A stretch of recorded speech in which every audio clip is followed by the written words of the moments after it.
Welcome back everyone to Random's Thoughts, jumping into another Runestrike Diamond deck breakdown, and this time we're talking about Dawn.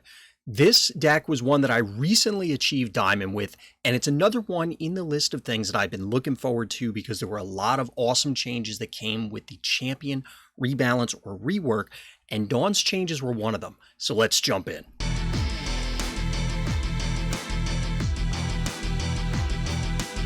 As you can probably tell if you cheat a little bit and look over there in the corner, you're going to see that this deck is all about A3, but we're going to get there, and believe me, we're going to be talking about it a lot. First up is Dawn's A1 in Steal Life. This is a 3-cost blood ability until end of your turn, until the end of your turn. Target friendly minion gains +1 attack and drain. Obviously, this is...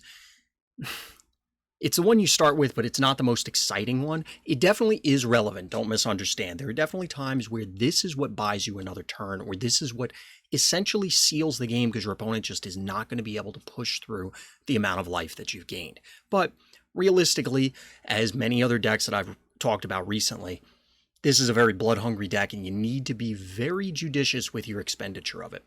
Next up is Twilight Embrace, which is significantly more exciting as Dawn's A2. It's a 4-cost blood ability that is destroy target minion. Return it to life, then reduce its health to 1.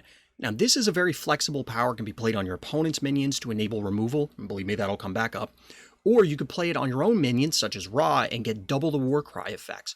Or just reset certain things. Whatever it happens to be, there's a lot of flexibility, and there are entire Dawn decks that are built around just this power.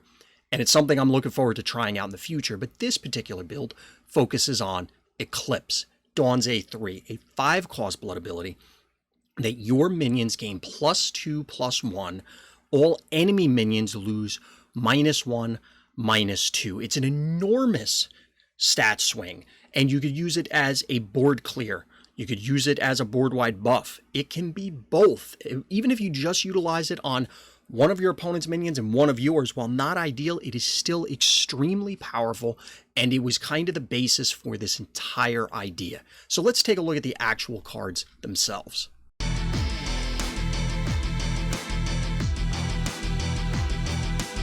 As I did in the Faith video, we're gonna just kind of jump around a little bit and talk about a number of ideas. Now again, this is kind of a legendary hungry build, as in you do really need, in order to run this deck effectively, a number of legendary cards or higher essence cost cards. Additionally, you absolutely need A3, and in fact you're going to have a rough time trying to level it up if you don't have it. Now once you get A2 unlocked, you can start doing some things with Dawn, but A1 is kind of lackluster by comparison, even in compared to other champions A1s.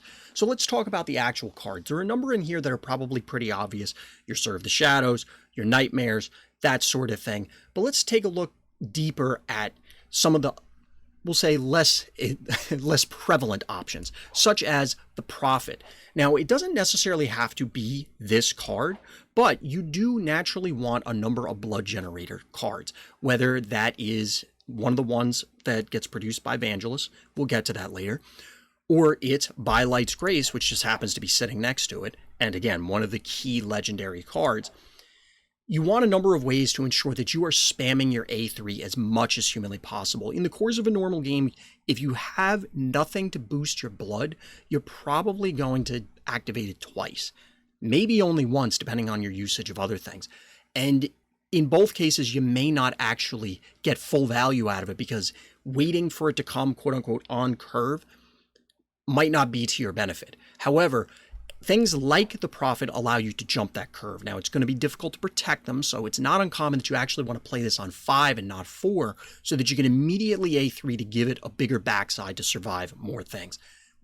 That's a strategic and tactical option that you have available to you. Now, notably, we also have Pegasus, which gives you an immediate blood boost.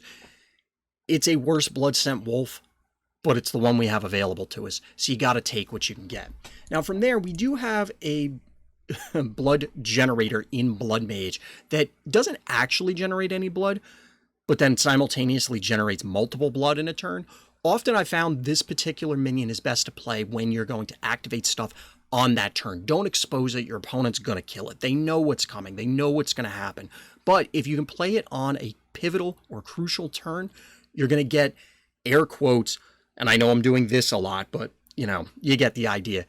You're going to get multiple instances of blood generation sort of out of this card if you play it on the appropriate turn. So I think it's very important.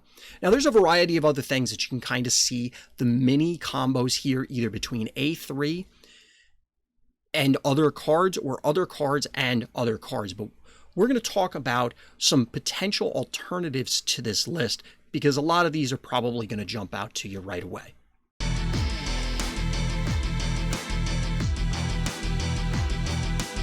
I briefly touched on Lunar Princess, or alluded to it a little while ago, but this is your other blood generator, and it's important because it's cheaper. Now, the difference between Seek and Rally may seem somewhat innocuous, but there are definitely differences. With Seek, you could potentially run other card draw effects and generate more blood. There are, in fact, some light options, such as the Priest that draws 2 cards. But realistically, you want to do it sooner, either to ramp into an A5 when your opponent can't necessarily deal with this. Spoiler alert, they will. Sickle Stalker is a card. Or you want to be able to just do multiple things in a turn. So it's also about redundancy, but Lunar Priestess is definitely something you want to consider. As always, legendaries aside, there are options that you could potentially include that are interesting, such as Nightshade over there. Nightshade is something that I actually picked up a decent amount of the time off of Nightmares when it was provided. Why? It has stealth and it has dangerous. So a single A3 activation can make this into, well, a very dangerous threat for your opponent and simultaneously one that is going to be very much in the challenging department in order to address. So it's something you can definitely take a look at if you're looking for other alternatives. If you're trying to lower the essence cost of this particular build, there are a couple of neutral options that you could try and reach for, and even some that are on the higher end. But one I want to point out is Conjurer. The entire thing with this deck is creating and snowballing a board, which we'll talk about momentarily. But Conjurer allows you to put multiple bodies on the board and then get more value out of your A3 activations. If you have the option to run other cards that produce more bodies, obviously you'll want that, but this is a rare, so it's on the lower essence cost, which is why I wanted to point it out.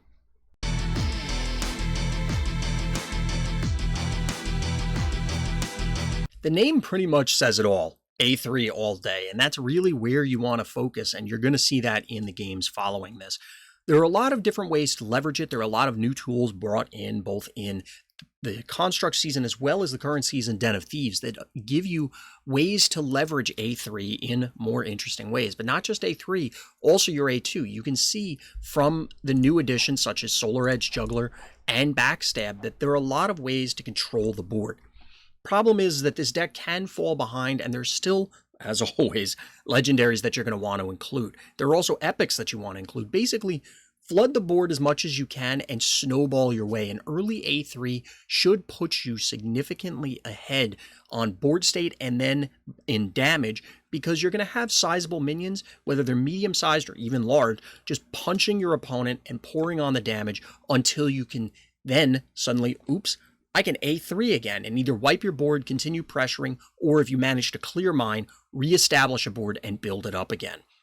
Naturally, opposing board sweepers are going to be a problem, and you can struggle against aggro stuff. You don't have a whole lot of amazing early game options in that current iteration. You definitely could change that around, though. The deck is a lot of fun, and as I pointed out on Twitter, while there are a lot of complaints about a number of things in the game, or people griping about this balance change or that card or this deck or whatever it happens to be, I'm just over here spamming A3 and smashing people with things that are much bigger than they should be. But that'll do it for this time. So as always, everybody, thank you for listening. Thank you for watching. And Black Lives Matter.